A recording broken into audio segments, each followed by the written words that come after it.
Ayo, what's up? Welcome back dito sa ating channel dito sa Bolts TV. Alright, sa tayo nagbabalik muli mga babayan. At ito pong balita natin ay medyo bad news po ito mga babayan. At ito po ay maaaring magdulot, no, ng isang malaking kaguluhan. No, ito pong ginawa na to ng mga opisyales, no, o mga tauhan ng DPWH mga kababayan. No, dahil natuklasan po, no, ng ICI o Independent Commission, no, na meron pong mga dokumento mga kababayan. Ito po. Independent Commission for Infrastructure.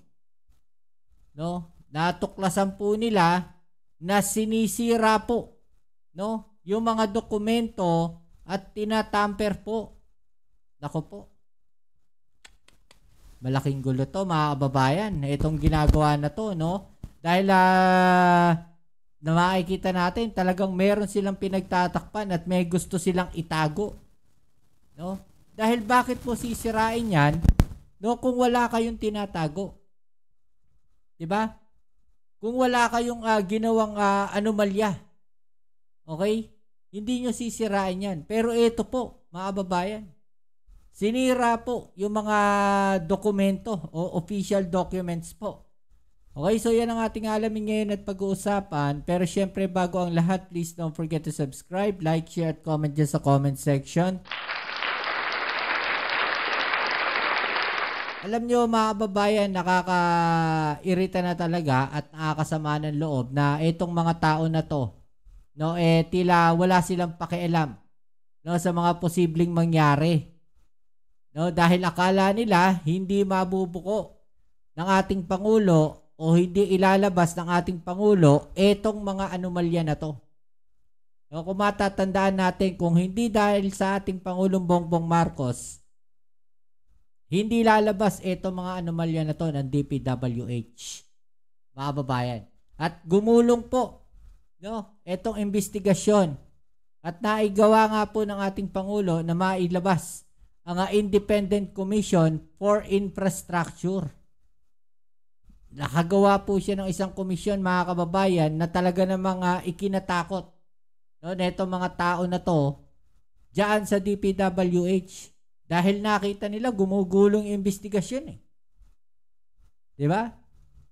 Kaya nila sinira itong mga dokumento na to. Diba mga kababayan? Sabi dito, the Independent Commission for Infrastructure strongly condemns the report of widespread destruction and tampering of official documents by personnel of the Department of Public Works and Highways in connection with anomalous flood control projects, mga kababayan. Diba? Sinira nila yung mga dokumento, mga babayan, para may mapagtakpan sila at may maitago po, no, doon sa mga anomalya na kanilang ginawa. No? Makikita talaga natin na may tinatago itong mga to. Such acts constitute not only a blatant obstruction of ongoing investigations, but also a direct assault on the public's right to transparency and accountability. The deliberate concealment or alteration of records undermines the rule of law and weakens the people's trust in government institution tasked to safeguard public resources. The ICI reiterates that all records relating to public works are public property. Any attempt to destroy, falsify, or conceal them is a grave offense that carries both administrative and criminal liability. The Commission calls upon all DPWH officials and employees to fully cooperate and preserve the integrity of all documents and evidence under their custody. Malaking gulo to, mga kababayan. No? Itong ginawa na to. Lalong magwawala taong bayan sa ginawa na to, mga kababayan. No? May pinagtatakpan sila, may tinatago sila eh. Di ba? Ano? Sino yung kanilang pinagtatakpan? mas lalong magiging mas magiging ano tawag natin ito, mas gusto no ng taong bayan na malaman talaga kung ano 'yung nasa likod na itong mga korupsyon na to sa DPWH. Dahil sa ginawa nila na 'yan, lalong magiging curious ang mga tao. 'Di ba? Lalong mag-intensify 'yung galit ng mga tao. 'Di ba? O ito 'yung balita, mga babayan, panoorin natin, no? Kinondena ng komisyong nag-iimbestiga sa mga questionableng flood control project ang ulat na sinira o tinamper ng ilang tauhan ng DPWH ang mga dokumento kaugnay ng mga proyekto. Nakausap din ng komisyon ang liderato ng Senado na handaan niyang i-turn over ang mga makakalap nitong mga ebidensya sa kanilang investigasyon. Nakatutok si Joseph Moro. Sina Senate President Tito Soto III at Senate Blue Ribbon Committee Chairman Senator Panfilo Lacson ang ipinatawag ng Independent Commission for Infrastructure o ICI na nag-iimbestiga sa mga maanumalyang flood control project. Ayon kay Soto, sumentro ang pagtatanong ng ICI sa nangyayaring insertion o pagsisingit sa budget lalo na sa mga small committee ng Bicameral Conference Committee. Very inquisitive. Bakit? Paano, sir? Ay, hindi. Maraming tanong eh. All three commissioners, especially the chairperson. Ang pinakamasama sa lahat, pagka mayroong insertion sa BICAM. Illegal. Pag tapos na ang third reading, nasa BICAM, magsisingit ka. Hiningi raw ng ICI ang minutes ng meeting ng small committee na bumuo sa 2025 budget. Sabi ni Lacson, malinaw naman ang ugat ng korupsyon at malakas ang panawagan ng tao base sa mga kilos protesta kahapon. The original sin is Congress. Kung wala nag-insert, walang paglalaroan yung mga district engineering offices. We're mulling on the idea na mag-usap yung House at saka yung Senate. Mag-self-restraint na kami. Huwag kami mag-insert, especially sa mga local infrastructure projects na nasa level ng DEO. Kasi parang we're supplying them the resources eh. Si Lacson nagsumite naman ng mga ebidensya ng mga modus sa likod ng mga maanumalyang flood control project na una na niyang isinuwalat. Ayon kay Senator Soto at Lacson, ibibigay nila sa ICI. Alam nyo, ito no, bukod sa ating SONA ng ating Pangulong Bongbong Marcos, no, na-accompany pa ng mga ginawang pagsisiwalat netong si Senator Panfilo Lacson, mga kababayan. Kaya talaga namang sumambulat sa atin, no? Yung ganito, no? Malawakang korupsyon diyan po sa loob ng DPWH. No? Akala natin mga opisyalis lang yung nagkukorrupt, mga kababayan. Pero nalaman natin ngayon na ultimo mga politiko, no? Nasa likod pala ng mismong korupsyon. 'Di ba? ICI ang lahat ng mga ebidensyang makakalap ng Senado kasama na yung mga ebidensyang ibinigay ni dating Bulacan Engineer Bryce Hernandez.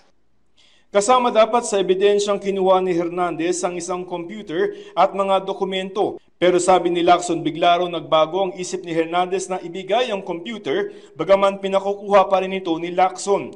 Hinundin na naman ng chairman ng ICI na si Justice Andres Reyes Jr. ang mga ulat ng malawakang pagsira at pagtatamper ng mga opisyal dokumento may kinalaman sa mga flood control project na mga tauhan umano ng Department of Public Works and Highways o DPWH. Hindi lamang raw ito pagharang sa ginagawang investigasyon kundi pag-atake sa karapatan ng publiko para sa transparency at accountability.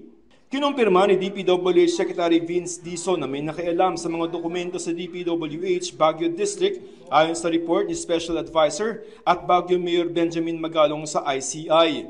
I have already issued a formal charge against Rene Zarate, the District Engineer of Baguio City, with an order for preventive suspension of 90 days. I have also issued a memo directing all offices in DPWH, from the central office, regional office, at district offices, to preserve and submit to the ICI all the documents related not only to flood control, but all infrastructure projects ng nakaraang 10 taon.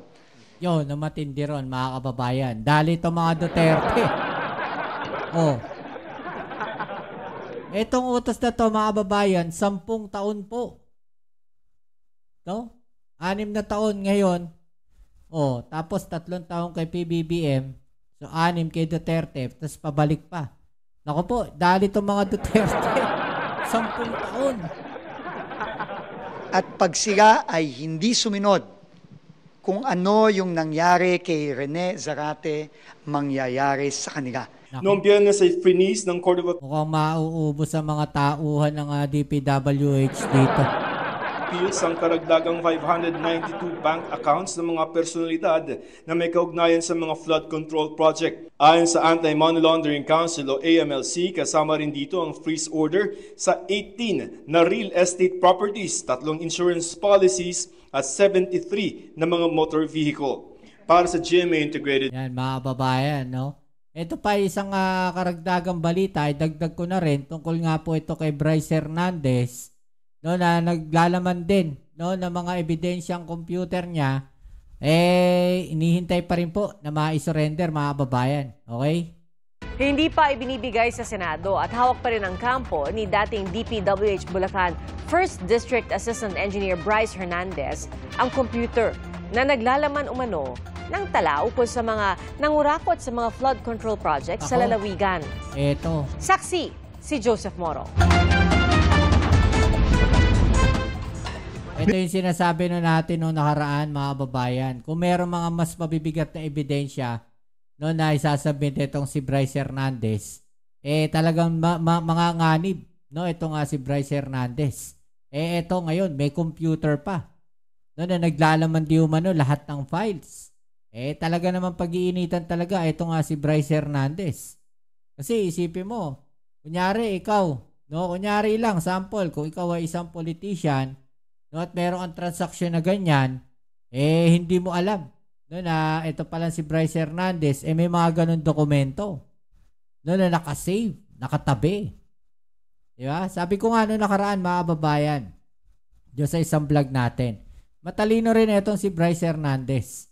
No, nagtabi siya ng mga dokumento siguro o mga ebidensya just in case, no, na baka merong mag-ano sa kanya, mang-11 sa kanya. 'Di ba? Just in case na may mangganon sa kanya, eto, may mga ebidensya, no, na ilalabas ako, no, laban sa inyo. At kaya naman natin nasabi na tatargetin siya dahil may hawak siya mabibigat na ebidensya at kung wala man doon o nandun man yung mga politician na yon, kung sino man yung mga nandun sa computer na yung mga babayan, talagang pagkakaguluhan po yung computer na yan at maging etong si Bryce Hernandez po. Nitong Sabado, pinayagan si dating DPWH Bulacan 1st District Assistant Engineer Bryce Hernandez na lumabas sa Senado at kunin ang desktop computer sa kanyang bahay. Laman umano ng computer ang tala ng mga nangurakot sa mga flood control projects sa Bulacan mula 2022 hanggang 2025 kabilang ang ilang politiko. Doon po sa computer, doon sa mga proponents may mga ilan-ilan na mga personalities. Yan sasabihin ko po, na meron pong mga senador, meron pong mga congressmen. Ayon sa abogado ni Hernandez na si Attorney Raymond Fortun, pinag-aagawan niya ang computer. Meron pong mga request po yung Senado na, kasi binigyan na po yung Senado ng mga ilang mga dokumento, no, print out na yung nilalaman ng computer. Opo. Ang problema, gusto nilang kunin yung buong computer. May tawag pa umano ng pagbabanta. Pag hindi daw tinurn over yung computer, ay iwi-withdraw yung pong kanyang parliamentary immunity at hindi po siya irerekomenda na sa Department of Justice para pumasok sa Witness Protection Program. Okay. Now, we feel that is a threat. Again, hindi po senador ang nagsabi po niyan. Bakit nyo kami ina-arm twist, no? We've already made the decision, no, na ibibigay namin itong computer sa ICI because minandato ng ating Pangulo yan eh. Pwede naman yan mag-exchange sila ng mga dokumento. But remember that insofar as the Senate is concerned, Sinusubukan pa naming hinga ng pahayag ang Senado kaugnay nito. Pero sabi ni Senate Sergeant at Arms Retired General Mau Aplasca, hindi raw natuloy na ibigay ni Hernandez ang kanyang computer sa Blue Ribbon Committee dahil sa payo ng kanyang abogado. Nasa kustodiya pa rin ang kampo ni Hernandez ang computer. Sina Senate President Tito Soto III at Senate Blue Ribbon Committee Chairman Senator Panfilo Lacson ang ipinatawag ng Independent Commission for Infrastructure o ICI na nag-iimbestiga sa mga manumalyang flood control project. Very inquisitive. Bakit? Paano, sir? Ay, hindi. Maraming tanong eh. Mabuhay mo babasisi. All three commissioners, especially the chairperson. Hiningi raw ng ICI ang minutes ng meeting ng small committee na bumuo sa 2025 budget. The original sin is Congress. Kung wala nag-insert, walang paglalaroan yung mga district engineering offices. We're mulling on the idea na mag-usap yung House at saka yung Senate. Mag-self-restraint na kami. Huwag kami mag-insert. Si Lacson nagsumite naman ng mga ebidensya ng mga modus sa likod ng mga manumalyang flood control project na una na niyang isinuwalat. Ayon kay Senator Soto at Lacson, ibibigay nila sa ICI ang lahat ng mga ebidensyang makakalap ng Senado kasama na yung mga ebidensyang ibinigay ni dating Bulacan Engineer Bryce Hernandez. Kinundin na naman ng chairman ng ICI na si retired Supreme Court Justice Andres Reyes Jr. ang mga ulat ng malawakang pagsira at Okay, so yan mga kababayan, no? Grabe, itong nangyayari na to mga kababayan. No, imagine ninyo, ebidensya, no? Mga dokumento ng DPWH ay sinisira na po. No, dapat siguro ang ginawa nitong si DPWH Secretary Dizon, mga kababayan. No, tinutukan kaagad nila lahat ng mga opisina mula central hanggang district office. No, kumbaga biglang surprise. No, double checking lahat ng files, lahat ng computer. Surprise inspection. 'Di ba? Mas maganda siguro ganun ang ginawa nila. Talagang walang makakapagbago ng laman yan. Walang makakapag-delete ng mga files yan. Diba? O kaya kunin lahat yung mga hard drive. Diba? Kunin yung mga hard drive, yung mga lumang hard drive. Then palitan nila ng bago para yun muna ang gamitin. May mga IT naman siguro tayo dyan. No? Sa DICT, nakakayang gawin yung mga yan. O, nasa palagay ninyo mga kababayan, no? Comment na lang po sa ibaba niyo mga opinion at atin yung pag-usapan. Alright? So yan muli, maraming salamat sa lahat ng mga patuloy na suporta dito sa ating channel. Kita-kits po tayo sa ating next video upload. Dito muli ang inyong Kuya Mobs sa Mobs TV. Peace. I'm out.